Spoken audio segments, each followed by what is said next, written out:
Welcome back to another Predecessor video for you guys. Today I am doing a build guide on the carry role, so if you are a carry main, this one might be for you.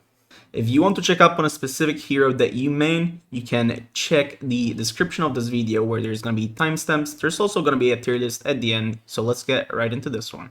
I want to give a special shout out to my good friend Neft for helping me out doing these builds. So if you guys do like some ADC gameplay, he streams on Twitch, go show him some love. He's pretty nuts, and he has helped me out a little bit on this ADC build guide.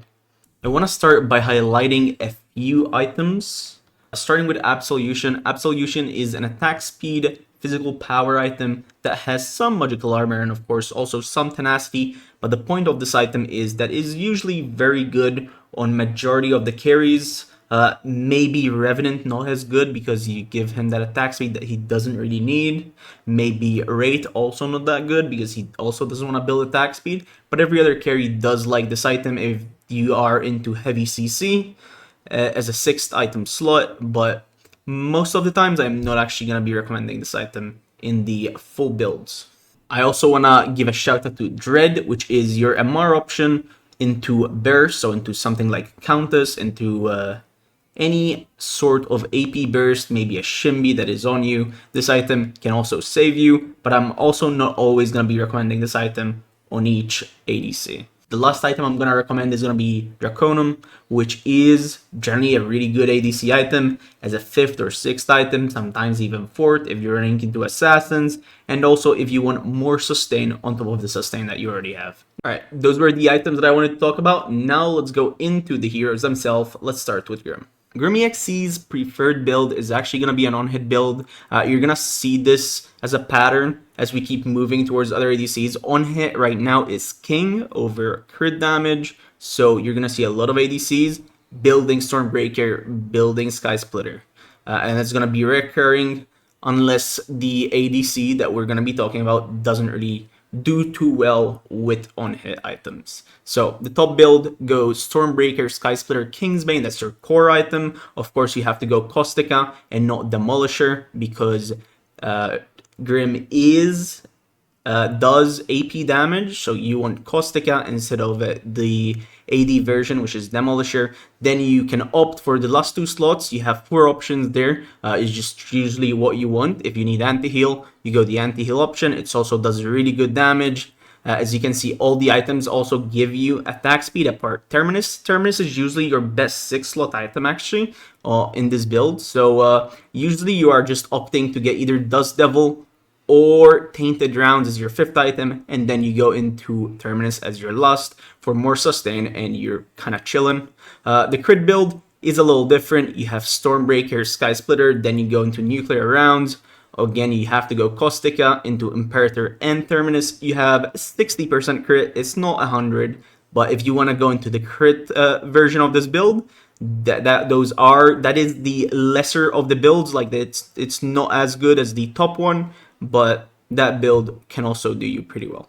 We move to Drongo, and Drongo is actually more reliant on crit rate. So we are going to go Nuclear Rounds into Vanquisher, very good early damage spike with your Rad Rounds, trying to get people killed with that 4-5% from Vank, and then you go straight into Sky Splitter, which is such a good item. It doesn't give you crit, but it's such a good item. You have to put it in the 3rd slot. Of course, you go Demolisher into Imperator and then finish off with Terminus. It's going to keep you alive. Terminus is very important here. As for Crest, you have those other 3 options. I didn't really put any other items that you can use on Drongo, but now that I think of it, you can also go Tainted Rounds if you want, instead of Nuclear Rounds. And just go for Vank first, into Tainted Rounds, into Sky Splitter, if that's the case. So you can opt for that build, but yeah, it doesn't change too much. Kira's build has changed quite a bit. As you can see, we are going back to 1-hit now. It is Stormbreaker into Sky Splitter. You go Demolisher 3rd if you're against tanks that are already building armor, or you can go straight into Tainted Rounds and then go Demolisher 4th. Then you finish, of course, with Imperator and Terminus, and that is usually your core build. Again, the crest choice will vary. If you want Cleanse, you go Cleanse. If you want your dash, you can go Dash. I don't recommend the other crest because it doesn't quite work on Kira.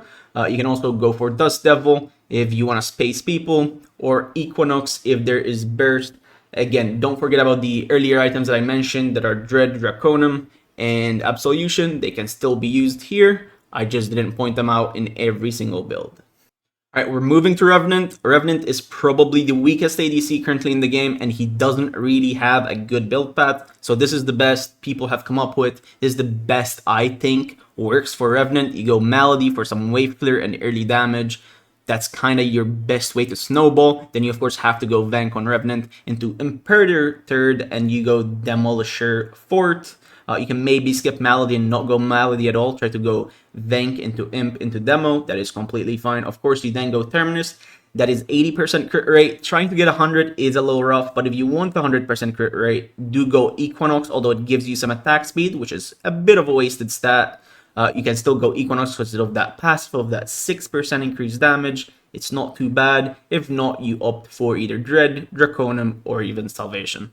Moving to Murdock, you're going to see a lot of similarities to the Kira build. It's basically identical. The only thing I've changed is that I much rather go Cleanse than Pacifier Crest. But apart from that, it is pretty much the same. You can still go either Crest depending on the enemy team comp. And that is basically Murdock's best build. We move to Sparrow, which has suddenly surged to one of the better ADCs this patch. The crest choice is debatable. You can still go Cleanse if you feel like you cannot get away with it, right? So if you guys don't want to go balls to the wall, you can go for the Cleanse option. But as you can see, it's going to be a full on-hit build with 4 items being on-hit and only having 60% crit rate. Tainted Rounds is optional. You can still go Dust Devil here. And instead of Terminus, you can still opt for Equinox, which is a completely fine item as well. But overall, that's her core build, and there isn't much flexibility. Moving to TB, here I have 2 builds. Obviously, for you guys who love ability TB, I still got you guys covered. Just know that it has been heavily nerfed, and on-hit TB is much better. Not only is on-hit TB much better, but on-hit in general is much better, right? So the pattern here is going to continue. Usually, you sit on Chalice, by the way. You Z-Resolution in the first slot. You kind of just sit on Chalice. You finish it last item because you don't need Resolution. You just need the Chalice for the mana. You go straight into Stormbreaker and then Sky Splitter. That does mean you're scaling twice. You're scaling with Chalice and you're scaling with Stormbreaker. Then you opt in for your Demolisher Kingsbane. And last item is a bit of a flex. I put Ashbringer here because it's actually pretty interesting. It has some interesting interactions with TB auto attacks because he autos twice. But you can still go for Dust Devil or Equinox. For the pen build, however, we have the Orthus start. If you want to try to get as many Orthus stacks as possible, again, you want to sit on Chalice. You do not want to finish Resolution. You go straight into Pain Weaver, Sky Splitter, because it's still very important of an item, even in the pen build. And then you go straight into Demolisher, Ashbringer, and Infernum. You can opt for Perforator if they are too squishy and they aren't really building health over Demolisher. You can also opt for Nightfall if you feel like you need healing over any of the other items such as Ashbringer, Infernum, or the second item he has built. We finished the build guide off with Wraith. Wraith, of course, wants Chalice to stack mana straight into Malady. You can finish Chalice at the end of the game if you care about. You probably want to go Mind Razor though, or you can sell it for another item in the options down below. After Malady, you want to go straight into Vank. Penumbra is a really good Wraith item if you're having leads. If you're not really getting kills, you can opt for Omen instead at that point and get Penumbra later on down in the game. Of course, you go either Demolisher or Perforator, depending on the enemy team comp. If they're healthy, if they have a lot of health, you go Demo. If they don't, you go Perforator. And Infernum is very good alongside Vanquisher to get you into that execute range. Alright, we move to the tier list. I've already done the tier list. As you can see, I have Sparrow and Grim in S tier. They are by far the best ADCs currently on this patch. Sparrow, of course, although she had a bug, she still is really, really strong because she can abuse those items. Also, Grim is really strong. His early game is actually pretty good and he scales basically second best to Sparrow. That is why they are in S tier. You have A+, you have 3 heroes, that being Murdock, TB, and Kira. Their build paths, as you already seen, the Murdock and Kira one are pretty similar. The Murdock probably benefits a lot more than the Kira does with the on-hit build because Kira RMB, I believe, or is it Q? Whatever it is, the auto cancel does allow you to crit, and if you're not building 100% crit, it's not as potent, but yeah, that is kind of why Murdock is higher on the A+ tier. TB is still very strong. With the on-hit build, with the pen build, I would say he probably goes down 2 tiers to B tier. So if you do go pen build, you're probably falling where the Wraith is. In A tier, I do have Drongo. I think Drongo is in the middle of the pack right now. Of course, still very useful because of the gag grenade. You can still go on hit if you want. I know I didn't point that one out in his build, but if you guys want to go on hit on Drongo, it probably still works fine. Just copy the Murdock build path, that is completely fine. Because Wraith doesn't have an insane build path, I had to put him down at B tier. He's still probably pretty good. If you do get leads, if you get Penumbra going and start getting kills, that will probably feel really, really good. But I can't put him above A tier. I want to spread the ADCs out to kind of show there's different levels right now at how good they are. So that's why I have him in B tier, and I of course have Rev in C tier because he's currently bugged, his passive is not working quite great, and his build path is actually much worse than the Wraith build path. I thank you all for watching. That was the build guide for ADCs. I will be doing the rest of the roles down the line. But if you guys have enjoyed this video, if you guys have learned something or find this insightful, let me know in the comment section down below. Thank you all for watching. I will see you tomorrow for another Predecessor gameplay video. Peace out, gamers.